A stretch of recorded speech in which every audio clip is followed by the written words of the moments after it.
Aaron Judge, who has barely played this year. Let me find how many games Aaron Judge has played.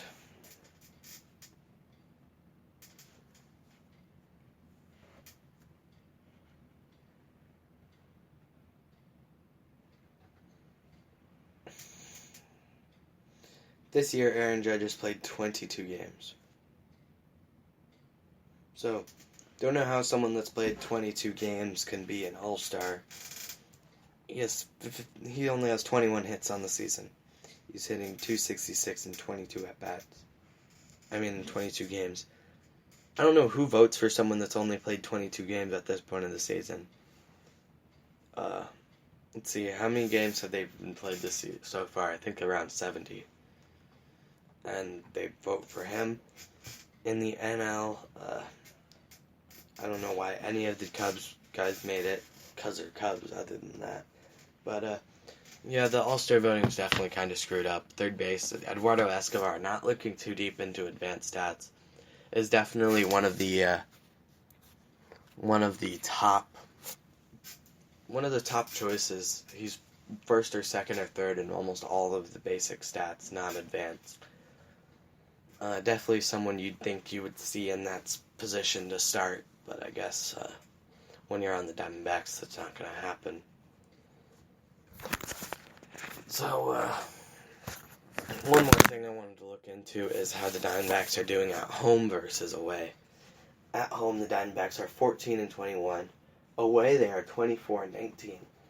They're the only team that is above 500 at home, away, and way below at home, or below at all. Their run differential has dropped significantly recently. It was above, I think it was at like 60 on last week's show. It is now only at plus 38. They are still above most teams in the league. In the NL, they're only behind Cincinnati, Chicago, and the Dodgers. Oddly enough, the Milwaukee Brewers have a negative run differential.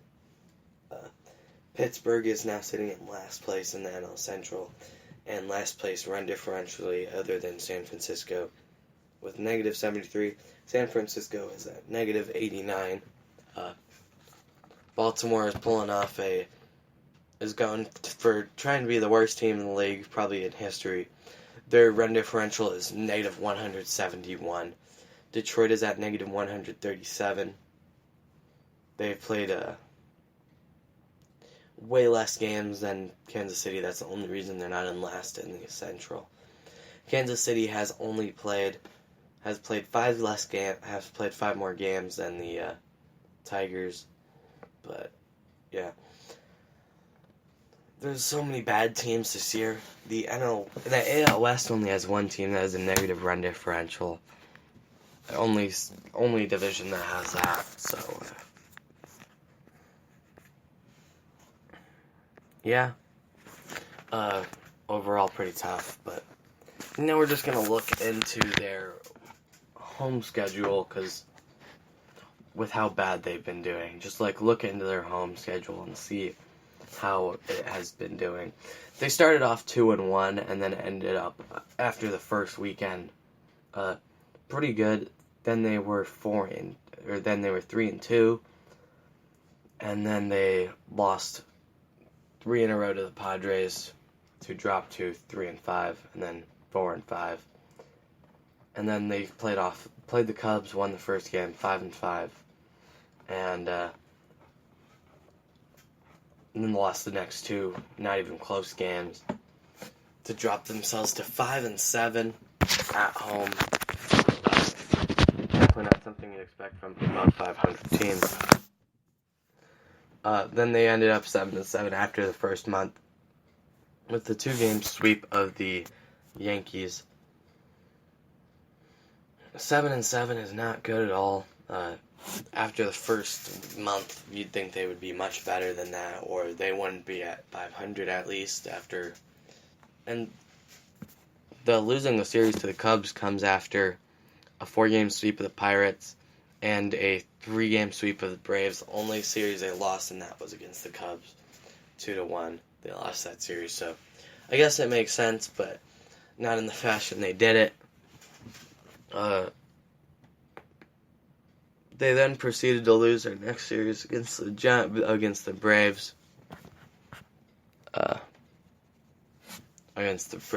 And they won the series against the Padres and lost their series to the Giants. Won against the Mets, lost to the Dodgers, and then they lost to the Rockies, lost to the Giants, and then we're up to present day.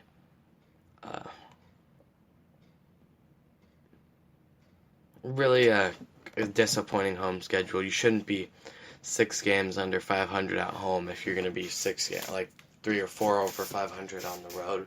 But I don't know why. It's really beyond me how they can end up at this position.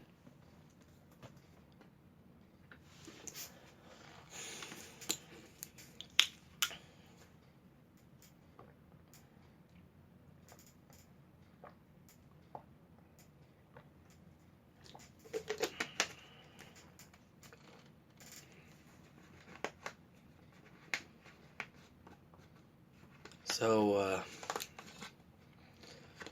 Diamondbacks are not a good team, in my opinion. They should start selling off some pieces. I feel like Greinke and Peralta are the only ones that they're really going to be keeping that aren't older. I feel like if someone approaches them for Dyson, Adam Jones, anyone, they're going to be traded.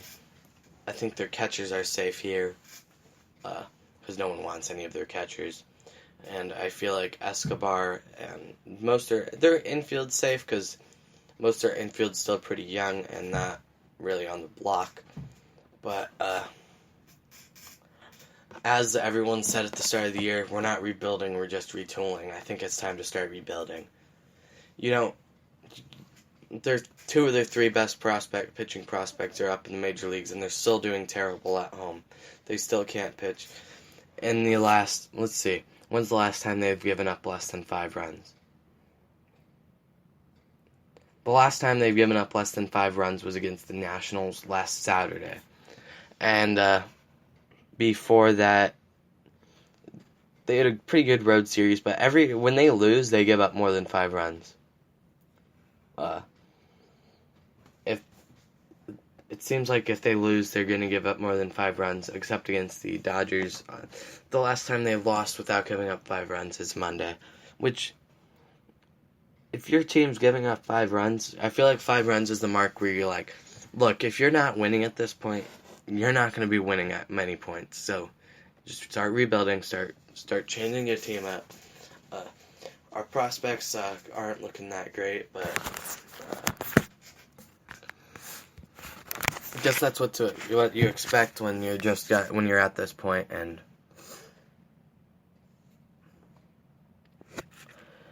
I don't really know what they're gonna do. They kind of struggle a lot. They go into hot streaks, and then they hit a rough patch, and they can't win for forever. But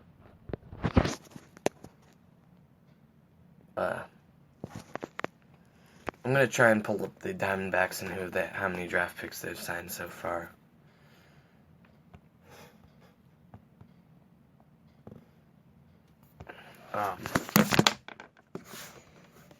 The Diamondbacks are not a good team. It's time to rebuild. It's time to change this team up. It's time to do more than just retooling. We've been retooling for years. 2016, everyone's like, we're going to be great this year. AJ Pollock gets hurt, and we're terrible. And then 2017, no expectations. We make the playoffs. 2018, high expectations all year, and we blow the lead in the division in the last month, and we missed the playoffs completely. But I don't know what you can do. This year, no one had expectations, and we started off really well, or not real well. It was kind of tough for a while, but you'd think that we would be able to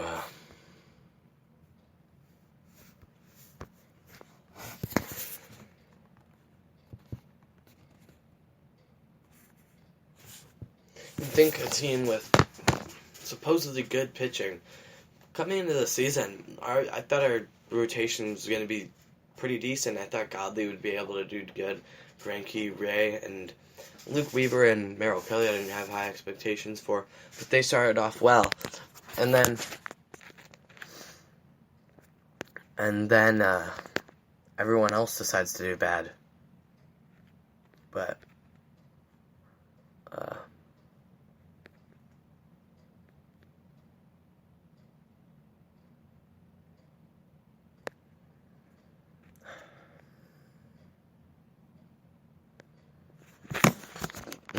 it's just kind of ridiculous how we can struggle so much.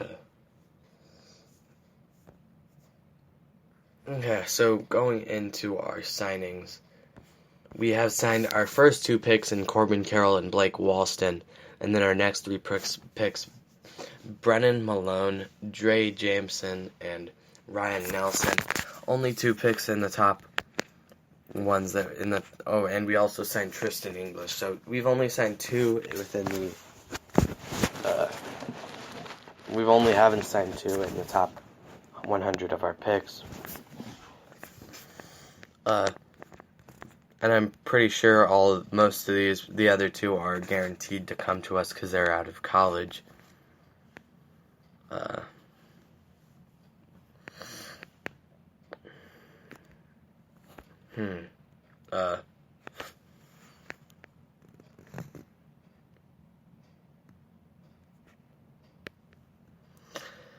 Yeah, Tommy Henry is currently in the College World Series finals, so he's probably a little too busy to sign a contract. So he's coming to us because he is out of college. And then the other one, Dominic Fletcher, who was our 75th pick, is also out of college. He recently finished up in the College World Series, so he should be signing with us soon. And then other than that, most of our signees that haven't been picked, that haven't been signed,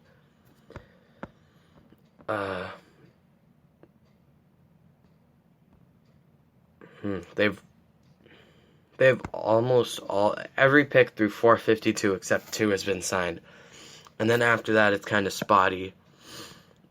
Most of them should sign with us because they are out of school, out of college. Actually, not many of them will.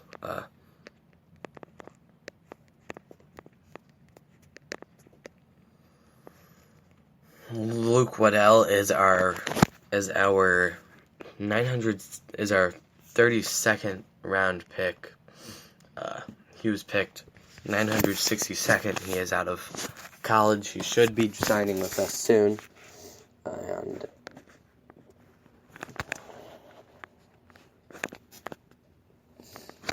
let's see. Let's look at the other one.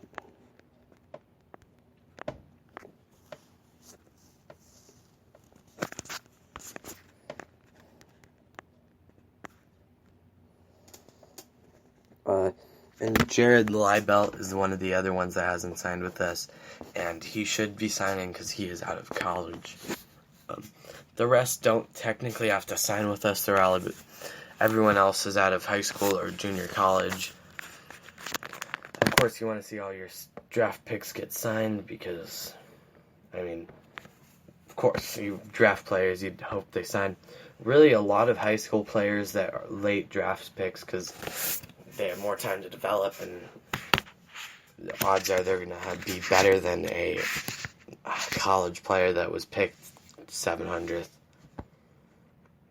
They signed most of their picks to $125,000 signing bonuses. Lyle Lynn, the ASU player, signed with them.